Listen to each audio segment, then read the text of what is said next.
Hello. For today, I thought to expand a little in terms of double weapons. So last time I was discussing the Cassani's military sword fighting manual. So it also has a small section about using double weapons, and it starts with two swords but mentions that the fundamental movements of two swords can be also used with the shield, and they're the basis for using the shield or a secondary parrying device or any secondary weapon like a dagger or parrying dagger or whatever scabbard what you have in hand, even a gauntlet or a cloak. So if you did pay attention to the previous video, we were discussing the circular movement of the swords. So when you are using two swords, this becomes really important. If you don't get that, you will have a lot of trouble using two swords. So the basic movement is now then that we have this circle on the right hand side and then the circle on the left hand side. So this kind of a style fighting with two swords is described in the Cassani's manuscript or manual, but there is also a living tradition that uses the same style, Orabes General, and it's a Filipino style, and I practice that. So it's a little bit funny that we have a Spanish military manual, and the writer is actually Italian, and the techniques still can be found in Philippines. Of course, these are quite generic, but I have seen that people have trouble understanding how to do two swords. So what we go through today is the simplest style possible I know for using two swords in combat or sparring. Yeah, and I've really done this in sparring and this works. Okay, so the root movement is this circle, and now you have to do it with both swords. So you have one circle here on your right hand side, and then you have another circle on your left hand side. And these will be alternating. So this is the first drill you should be doing. And as you can see, the point of rotation for me it's about in the elbows. So if we look it from the side, I'm just doing this. I'm just moving the swords right in front of me and try not to get tangled up. So this is the first exercise. So when you can do this, then we will start to actually cut with the swords. So it means that it looks like this. So the sword will cut in a punch-like manner. So we still keep the circles, but now we are cutting. And from the side it looks like this. So now I'm really extending swords. So this is the second exercise you can do.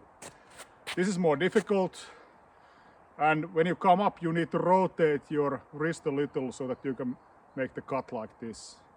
So the left sword is cutting the opponent's left side of the head, and your right hand sword is cutting the opponent's right side of the head. So this is the first exercise you need to do, and it's like a punching. It's like a punching. So I'm really pushing my shoulders forward and doing this, and try to keep it light. So this is how you attack. So you come at your opponent like this. And what you can also do then, the third option then, is you can cut low. So it's the same motion, but instead of cutting high like we did, we now can cut low to the legs. So your right hand sword is cutting to your opponent's legs from your left, and your left sword is cutting from the right. So now you can cut low also. So you can really target the legs of your opponent if you want. And then of course, when you have this high cutting down and the low cutting down, then you can do, let's say, 1, 2 high and then 1, 2 low. 1, 2 high, 1, 2 low. So it looks like this: 1, 2 high, 1, 2 low. 1, 2 high, 1, 2 low, or something like that. You can alternate that so it's like in twos. And this will feel a little bit awkward at the moment, but if you remember, it's like a jab in boxing. It's like a punch a little bit. And keep the circle. Keep the circles. And of course this is harder to fight. And you will get more exhausted than with one sword only. And the movement is also a little bit tricky because you cannot easily synchronize your stepping with these two weapons because they are so fast. And this is also what Cassani is telling us, that the stepping is difficult to synchronize with two swords. Okay, and the third exercise what you can do is that you take first sword cut high and the second one is low. So high, low, high, low, high, low, high. And then you can change like high, low. So the left hand cuts high and the right hand cuts low. So now you can imagine that if you cut high and your opponent blocks there, the next one comes low. So they will have trouble blocking these two different heights. Okay, then we go, that's like off the attack. There is really nothing more to it, but let's go a little bit into the tactics and the fighting position. So you don't want to have your swords wide here, you want to have them here. So they are really close. So when you go in, it's a little bit like this V shape. So you're doing a little bit of this, we did this big motion, but when you're fighting you do it smaller. You do it smaller here. You keep your opponent guessing that am I gonna cut here or what. So he doesn't really know what is coming. And the other thing is that you want to keep your swords in motion because if you stop, it's really hard to accelerate from here fast. It's much faster if you have already this inertia in play. And what your hands are doing, they are doing the circles. So we are here. So now, what we want to do here, we want our opponent to cut first. And how to do that is to get closer and closer to the opponent until they freak out. So at some point they are going to cut us, either to the head or to the legs or somewhere there. So I will show you now how you block with the two swords and how you counter. So starting from here, if my opponent is attacking high on my left, so here, the idea is that always the opposite sword blocks first. So what I'm actually going to do, I'm just going to do this circle motion, smaller now. This is the block, and then this is the attack. So I catch his sword, press it down if I can, and then I will cut him here. So it looks like this. End of story. Block, cut. Block, cut. So from the side, this is the block, this is the cut. Block, cut. So I'm cutting, blocking high, cutting high. I could also block high, cut low. It's your choice. But I'll stay high for these ones now. It doesn't matter. You can always cut low. Just keep that in mind. You can always cut low. Okay, so block left, counter. If he cuts to my right side, I will use my left sword to block it first, push it down if I can, and then I will cut with my right sword. So block, cut. So block, cut. Block, cut. Block, cut. Block, cut. It is really that simple.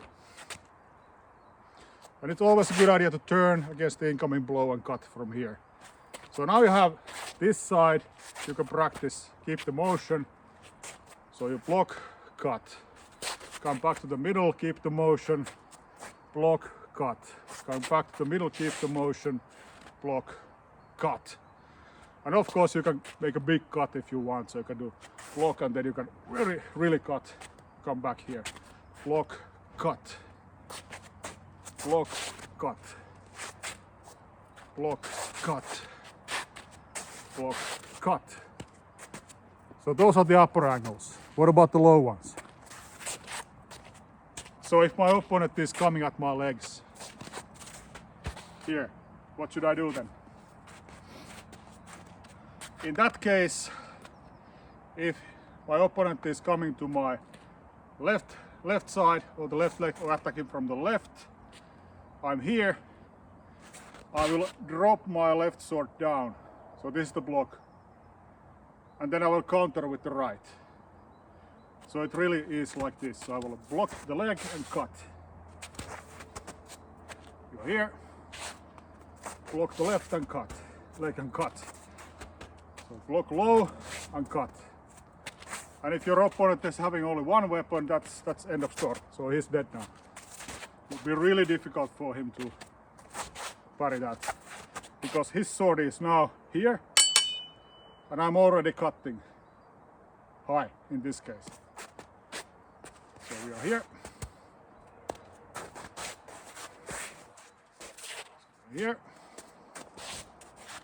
And to the right. So if he cuts to my right leg or from the right, it's the reverse. So I use my right hand sword to block down to the legs. So using the circle principle, I just drop it down. And for this now, especially important is that you have the small motion going. So when you're going down, you really want to have pre-motion there. So you block it here and then you cut here. Block and cut. So it's like block, cut. Here, block it and cut. Block it and cut. And let your sword just when you cut, let it rotate back to your basic motion. Okay. So now you can fight. Now you can really fight. Because these will be your attacks. And these will be your high blocks and low blocks. And then you attack again. You can attack high or low. But as you can see, all this style, it's based on just this circle principle here. And of course the same thing with the left hand sword. The arms are doing nothing more, just going in circles. And in this case we are going down. Then of course, next time we'll be looking at this upward cutting variant, which also Cassani mentions. So it's kind of reverse of this, what we are doing right now. But that's until for the next time. So let's keep practicing. Two swords are really fun and effective. Bye bye.